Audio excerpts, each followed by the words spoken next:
Frankenweenie is the movie. This is what Mark thinks. Well, I mean, it's no surprise to say that I really, really liked it. It was one of those films that I sat there watching with a smile on my face all the way through. There's an interesting thing at the moment, we were saying before we were looking at the top 10, that you've got on the one hand Paranorman, on the other hand Hotel Transylvania, and now Frankenweenie, and obviously we're coming up to Halloween. And the fact of the matter is that, you know, kids love Halloween, and there's always been this strange idea, and we talked about with Tim Burton slightly in that interview, that somehow, you know, horror and ghoulishness and monsters is something that is not the preserve of children, but of course it absolutely is. Anyone who knows anything about Halloween understands it. You know, there's that lovely scene in E.T. when they have to get E.T. across the village and they're taking him out, and it's Halloween and everyone's dressed up, and E.T. sees somebody dressed up as Yoda. You remember all that? And it's, you know, all the kids are up as monsters, and trick or treating, which is a very, very American thing, although much, you know, it happens here much more now.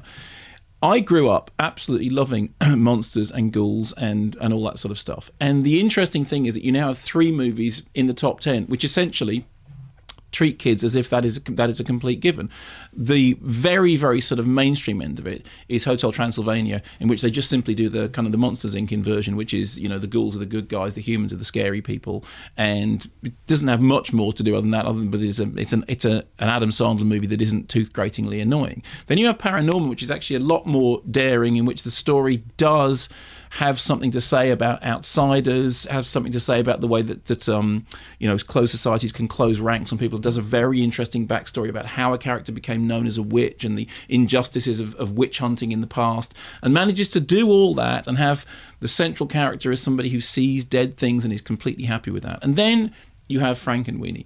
The first thing to say about it is Frankenweenie in 3D, the idea of the 3D movie in black and white is oddly interesting. At the very beginning of the film, we see him showing a movie that he's made to his parents on, well, I take it must be sort of Super 8, a Super 8 3D movie, and you're asking, you know, is it actually possible to do that? There is something quite, I mean, if we're going to have 3D, I'd rather have it in the same way as in the case of Hugo, when I felt that the reason I forgave it for having the stereoscopy thing was it felt like a distancing device, because Hugo was so much about the birth of cinema. Don't torture yourself again. I'm not torturing myself.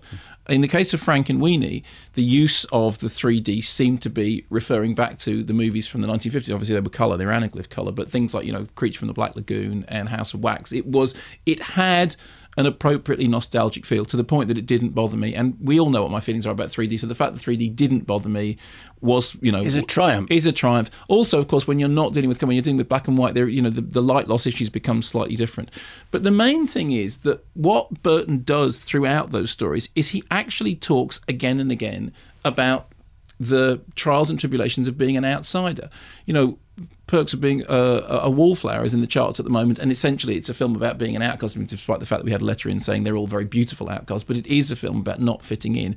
All of Burton's fantasy characters, whether it's Edward Scissorhands or whether it's, you know, Victor, whether it's Frankenweenie, they are all dealing with that same idea about being the awkward outcast child. And certainly my experience has been that the kids for whom horror meant the most were exactly those people, you know. And there's a reason why, you know, goths adopt that particular look, and you can look through all of Tim Burton's central characters, and you keep, you know, it's the one face, the black hair, the scrawny, you know, and they all look like versions of Tim Burton on some level.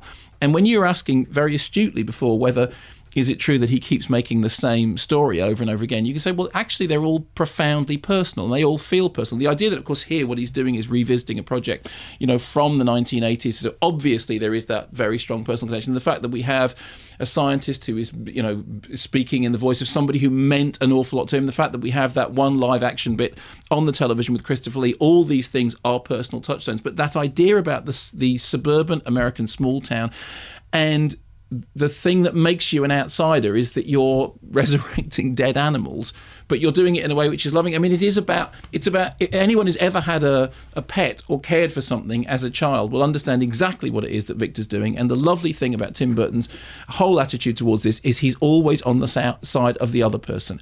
I think kids will love it, and I want kids to love it. I think it's a really beautiful film to look at, and I just love the central idea of it, which is, you know what, you're an outsider, you're geeky, you're awkward, you're difficult, you play with dead things, you're right. Was that you, Mark? Well, of course it was, but and then I'm not saying like, oh, feel sorry for me. I had a terrifically happy childhood. One of the funniest things in the summer is looking at goths on the beach, because there aren't swimming costumes that are designed for goths. If you're tall and thin and pale and you've got all that big hair, it doesn't look good in the summer. What did you feel about Frankenweenie? I thought it was terrific. Richard Surridge here. My role is obviously to impart the views of others. Richard's in Sheffield and apologises for not coming last week. He was teaching, after all. Okay. He said, I was lucky enough to take a couple of classes of 10 and 11-year-old Steve Frankenweenie before the official release date in beautiful 2D. The kids really enjoyed it, one child stating that it was sick, the best film I've ever seen in my life. Oh, so sick, good sick. Good sick as opposed to bad vomit. Yeah.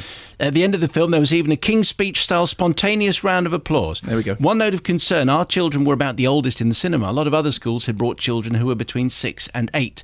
To me, that felt too young. There were some scenes I felt genuinely creepy. I heard a few whimpers and spotted one child cowering on their teacher's lap. Here's the thing. It's a movie about reanimating dead animals. Really don't be surprised if that's a bit scary and not for littlies. BBFC PG contains mild threats, scary scenes and one use of mild language. I thought that actually...